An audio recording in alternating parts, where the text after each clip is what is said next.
Minsan nakakapagod din kasi walang manood sa iyong video. In love ba ako ngayon? Sino siya? Pwede bang makilala?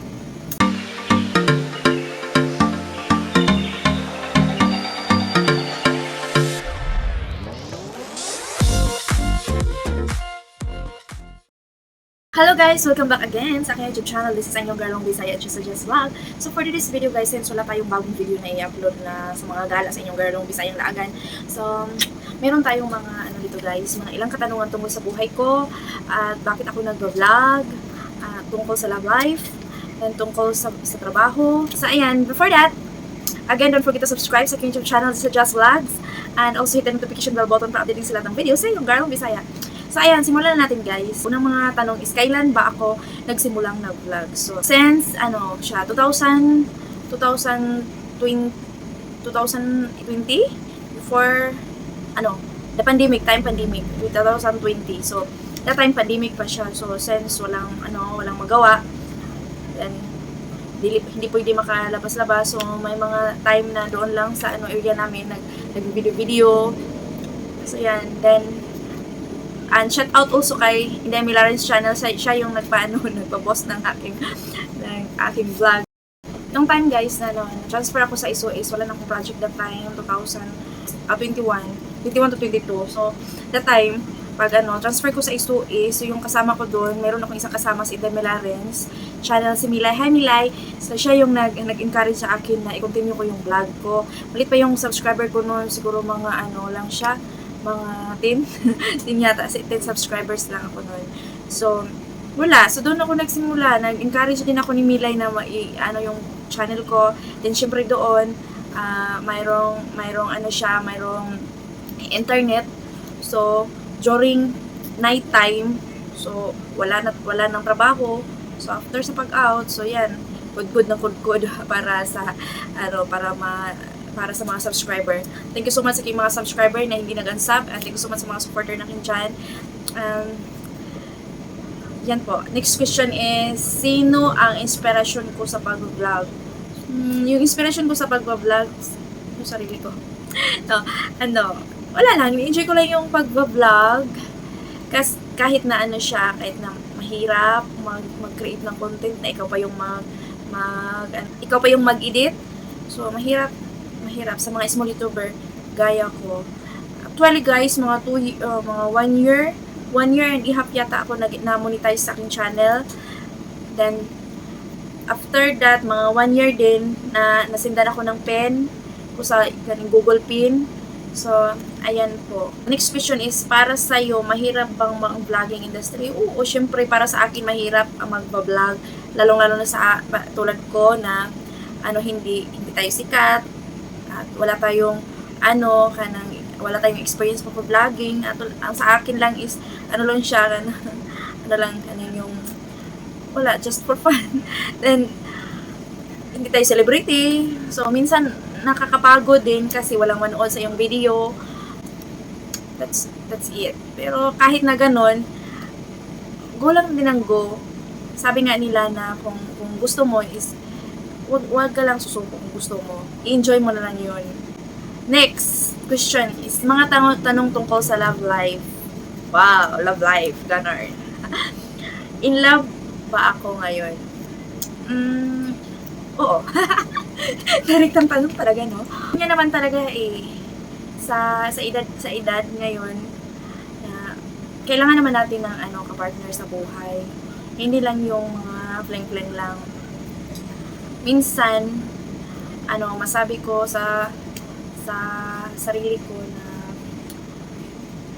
hindi ako swerte when it comes to love life. Siguro nabilang ako sa hindi naman ako ganun kaswerte sa career kasi hindi naman yung stable yung trabaho ko. Hindi ko alam kung kailan ako nandito sa trabaho ko. Pero at least mayroong trabaho, di ba? Hindi lang nakakasuporta din sa pamilya, lalo-lalo na sa aking anak. Then, proceed tayo sa pangalawa. na ako nawala. Sino siya? Pwede bang makilala? Nakakatawa. Pwede bang makilala? Para sa akin, mas maganda yung mas okay yung in public relation. Pero minsan kasi may maraming basher. Alam nyo guys, hindi natin hawak yung kapalaran natin. So sa akin hindi ko nga alam kung ano yung kapalaran na pwede for the next life or for the next year or ano. Sa ngayon, wala pang publicity in social media. So meron na siya sa mga vlog ko. Next question is ano ang karanasan mo sa love? So actually guys, marami akong karanasan sa love. Naranasan kong umiyak, naranasan kong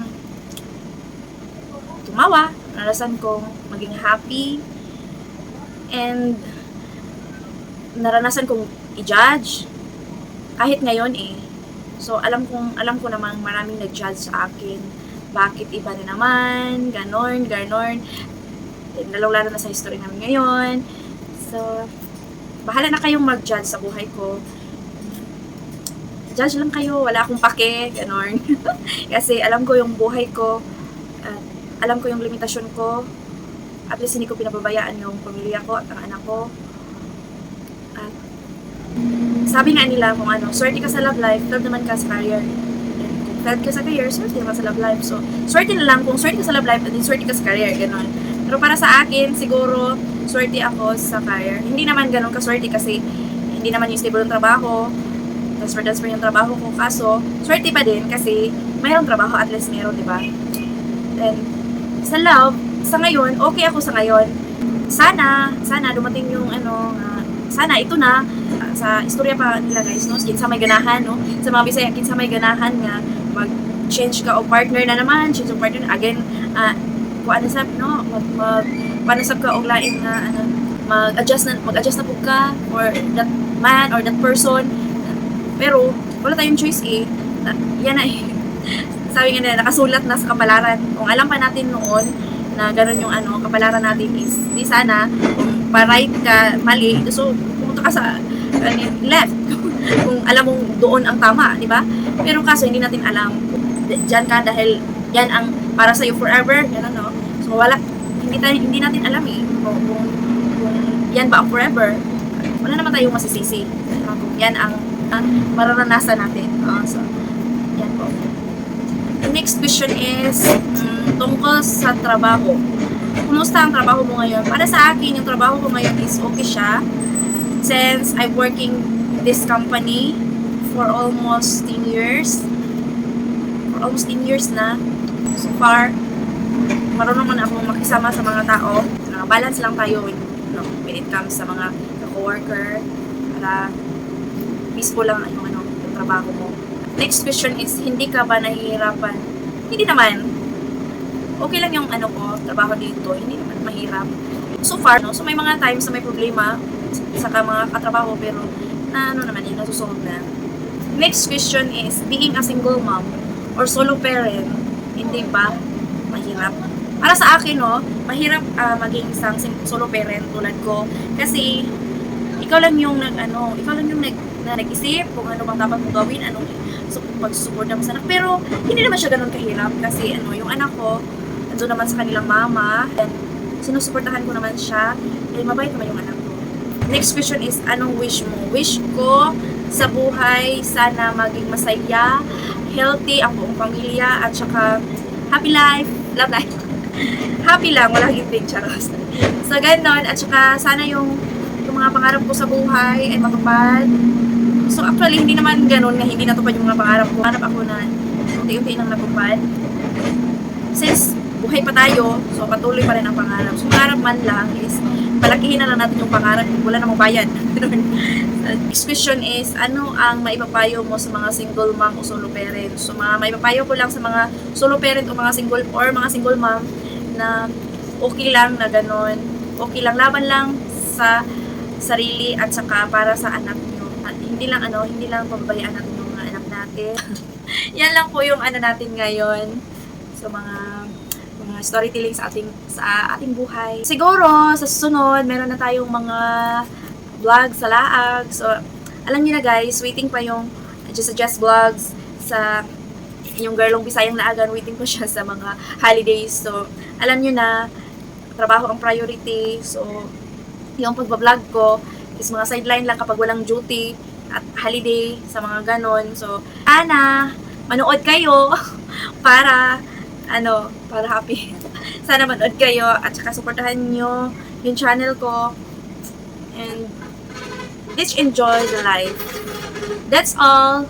And again, a shout out ko sa ako ang always supportive na videographer, sa akong cameraman, si Dano, hi Dano, then sa ako mga subscriber, sa kay Inday Milaren's channel, highlights, siya yung nagpa-inspire sa akin na i-continue ko yung pag-vlog ko, yung YouTube channel ko, i-continue ko yun, kaya na-monetize ako ngayon. Hi sa iyo, Lai. Mayroon din siyang YouTube channel, Inday Milaren's channel. At saka, shout out din ako sa mga kasama ko sa trabaho, at sa sa mga basher ko, mga basher ko sa buhay. Hi po sa inyo. Alam niyo na. So, yan po. Again, thank you so much. And don't forget to subscribe sa aking YouTube channel, Just a Just Vlog. And also hit the notification bell button para update kayo sa lahat ng video sa inyong garlang please. Thank you for watching. Sa susunod ulit, guys. Love you all. Bye-bye. And tell me what's wrong and why you never say